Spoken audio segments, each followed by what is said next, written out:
All right, welcome back everyone to the deep dive. You know how this works. We take some really fascinating stuff and, well, we dive deep.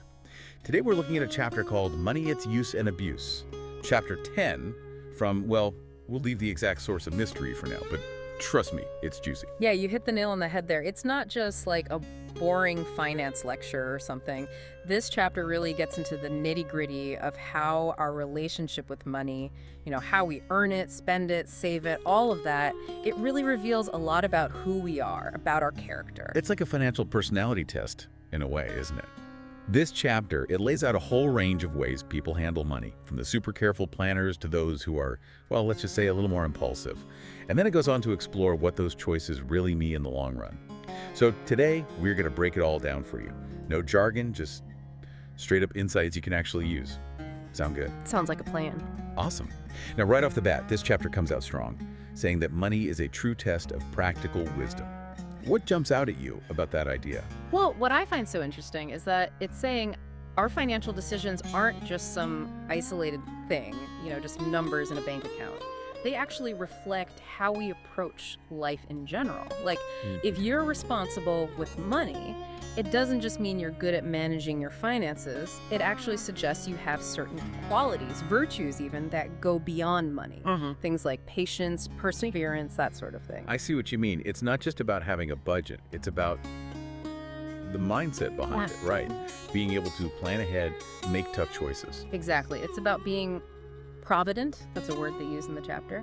It means being thoughtful and planning for the future. So when you're making decisions about saving for retirement or even just figuring out your weekly expenses, you're actually exercising that part of your brain, that forward-thinking muscle. Weighing different options, thinking about what you'll need down the line, making deliberate choices. And that kind of thinking, it doesn't just stay in your finances, it can spill over into other areas of your life as well. So it's like a mental workout. The more you plan and think ahead in one area, the better you get at it overall. And the chapter also talks about self-denial. How does that play into financial prudence? Self-denial, that's a big one. It's all about being able to resist that urge to just splurge on whatever you want right now. It's that choice to save instead of going for instant gratification. And that takes real discipline, the ability to say no to a small pleasure now for a bigger reward later. And guess what? That same skill, that delayed gratification, it's not just good for your bank account, it actually strengthens your character. It makes you more resilient, more in control of yourself, which helps you in all sorts of ways. Right, you build up that willpower muscle. And there's this great quote in the chapter that really captures this. It says, "The worst education which teaches men to eat up and drink up their earnings as they go." It's warning us that if we're constantly just consuming everything we have, we never get the chance to build anything lasting, whether it's financial security or even our own inner strength. Couldn't have put it better myself. Now, the chapter then goes on to make this really stark contrast between savers and spenders. What did you make of that part? Well, it definitely draws a line, doesn't it? It talks about how historically societies have always had this kind of divide between those who are thrifty and those who are, shall we say, a little more free with their money. And the chapter really emphasizes the role of savers, how they actually contribute to progress. It's fascinating, right? The chapter argues that it's the savers, the ones who are willing to delay gratification. They're the ones who enable societies to actually build things like, houses, mills, bridges, all that. Their savings, that becomes the capital that makes all that possible. So they're the foundation builders, literally. And then there's the spenders. What does the chapter say about their lifestyle? Well, it's not very flattering, to be honest. It basically says that a life of spending without any thought for the future, it inevitably leads to dependence on others. When you spend everything you earn, you're one unexpected bill away from needing help, and that can be a tough position to be in. It can really erode your sense of self-reliance, that feeling of being able to take care of yourself. And it's not just a personal thing, it has implications for society as a whole. Right, because when individuals are constantly struggling, it puts a strain on the whole system. And this actually ties back to what we were talking about earlier, that idea of self-respect. Always having to rely on others, it can really chip away at that sense of agency, that feeling that you're in control of your own life. And speaking of different groups within society, the chapter also brings up Mr. Bright's perspective on the working class, particularly the importance of frugality and contentment for everyone, no matter their social standing. What stood out to you about that? Oh, Mr. Bright, he brings a really unique point of view to the table. He says that while it's normal to have a working class in society, the fact that they might not be frugal, contented, intelligent, and happy, that's not because of their position, it's because of human failings. He's basically saying that even within the working class, people have the power to improve their lives through self-help. And that's a pretty empowering message. It really is. It's saying that no matter where you start, cultivating good habits, like frugality, can make a huge difference in your life. Now, let's shift gears a bit and talk about the dangers of thriftlessness and the whole issue of debt. This feels particularly relevant today, with all the pressure to spend and consume. Oh, absolutely. The chapter gets real about the downsides of instant gratification. It talks about how people who are always focused on what they want right now often end up realizing the true value of money too late. And sometimes that realization can lead to desperate measures, even dishonest behavior. It's like that allure of immediate pleasure can blind us to the long-term consequences of our actions. And debt, it gets painted as a slippery slope, doesn't it?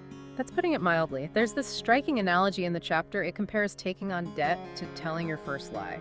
The idea is that they kind of go hand in hand. One debt leads to another, just like one lie often needs more lies to cover it up. And it just becomes this vicious cycle that's really hard to break free from. And the example of the painter, Hayden, that was a real gut punch. His diary entry, where he says, "Here began debt and obligation, out of which I have never been and never shall be extricated as long as I live." It just shows how suffocating debt can be, how it can weigh you down, not just financially, but emotionally and creatively as well. It can really sap your energy and hold you back from reaching your full potential. No doubt about it. And then there's that bit of advice he gave to a young man going into the Navy. It's so simple, yet so profound. Never purchase anything you can possibly do without. It's a great reminder to be mindful of our spending, to really think about what we truly need versus what we just want in the moment. It's about resisting those impulse buys, avoiding those unnecessary financial burdens. And that actually leads us nicely into the next topic, the incompatibility of vice and financial stability. The chapter really hones in on the dangers of excessive drinking, doesn't it? It does. So Walter Scott, he's quoted in the chapter, and he's very clear. Drinking too much, it's just not compatible with living a good life, period. Not just financially, but morally, health-wise, in every way. It's presented as a major obstacle to success and well-being. Right, a real roadblock. And then there's Dr. Johnson. He brings a different perspective, more personal. He admits, "Sir, I can abstain, but I can't be moderate." It shows that for some people, the struggle with certain vices is real, and sometimes the only way to win is to avoid them altogether. Absolutely. It highlights the importance of self-awareness, knowing your limits, and choosing the strategy that works best for you. And the chapter makes a great point about how overcoming these vices, even small ones, it actually strengthens your character as a whole. It builds your self-confidence and reinforces that ability to delay gratification for bigger rewards later. It's all about taking control, aligning your actions with your goals and values. Now, the chapter also turns to a source of wisdom that's been around for centuries, the Proverbs of Solomon. What kind of financial advice do we get from these ancient sayings? Well, the chapter really emphasizes that these proverbs offer timeless guidance, and that includes our relationship with money. They focus a lot on the importance of hard work and the dangers of laziness. There's that one that says, "He that is slothful in work is brother to him that is a great waster." It's making a direct connection between idleness and financial ruin. And then there's the classic, "Go to the ant, thou sluggard. Consider her ways and be wise." That's all about being diligent, planning ahead, just like those busy ants. It's like those proverbs are saying, if you want to be financially secure, you got to put in the effort. There's no substitute for hard work. And finally, the chapter addresses this interesting idea that simply being wealthy doesn't automatically earn you respect or admiration. What's the takeaway there? It's a crucial point. It's saying that true respect, it's not just about how much money you have, it's about your character, your qualities as a human being. Your intellect, your manners, your heart, all of that matters more than just being a money bag. So it's a reminder that financial security is important, but it's not the only thing that matters in life. It's who you are, the values you live by, that truly determine your worth. Couldn't agree more. And with that, we come to the end of our deep dive into money, its use, and abuse.